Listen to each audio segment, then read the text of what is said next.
Hi guys, welcome all of you. Now we are going to learn about assessing trainees. How would you assess the trainees?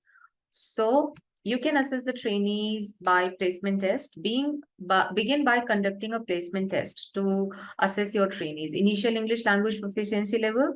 This helps in grouping trainees into appropriate classes based on their current skills. Okay. So how are you going to assess your trainees that at which proficiency level they are? Okay, you need to give them certain tests. You need to create a test paper actually.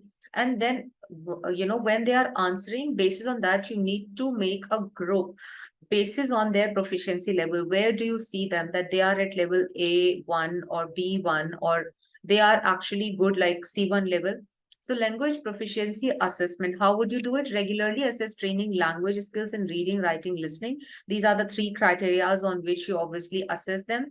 And speaking. Use standardized tests like test of English for international communication or IELTS.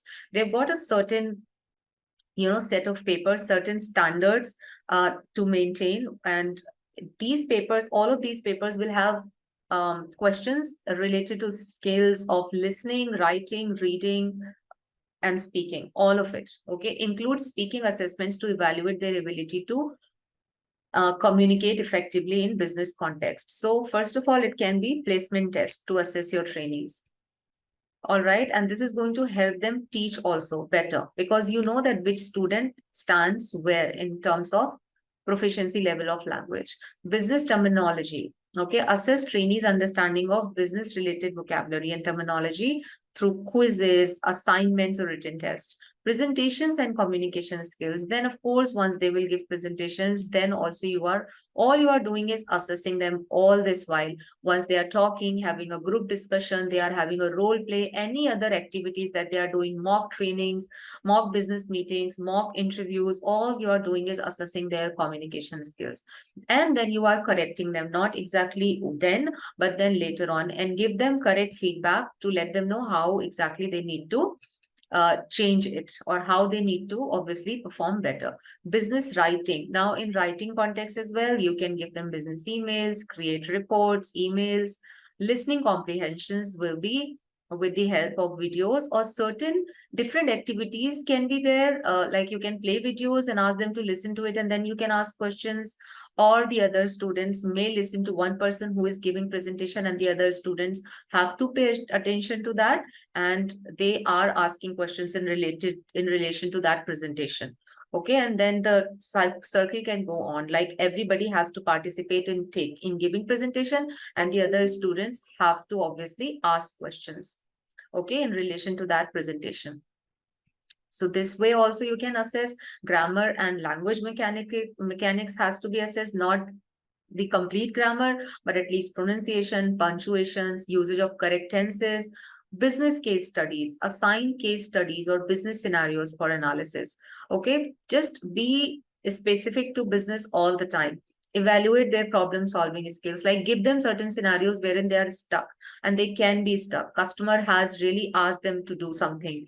Customer is complaining about a certain product that the customer has bought.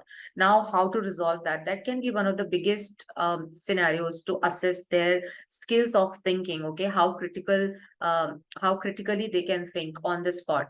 Group projects can be given in order to talk about how to launch a product. This can be a team project. Okay, or to solve out any business related problems. Maybe the business revenue is going down. Figure out the reasons that why is it going down and what can you do in order to bring it up. Peer and self-assessment.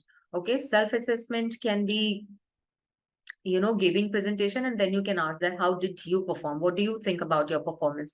That is self-assessment. Okay, or the whole group can also give that feedback, that how this person has performed. Attendance and participation. Consider trainee attendance and active participation in class discussions and workshop. Attendance as in not that every other day a student is absent.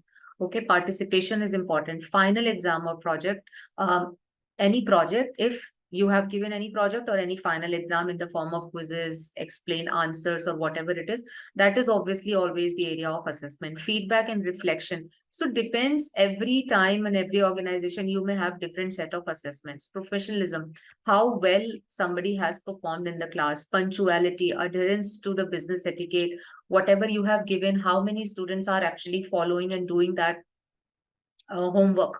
Okay.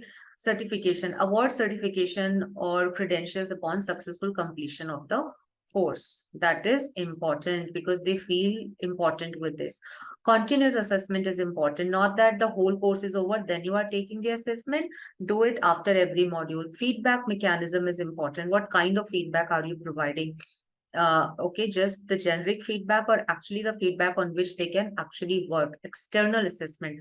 Consider involving external evaluators or experts in business English to provide an objective assessment to the training skills, to the trainees' skills. So at times I used to have certain experts in the business faculty, and I used to call them. Okay, and then they can assess, and they don't exactly assess specifically each student. They just talk to them. They give them also the same thing, like business scenarios. How would you talk to the customers?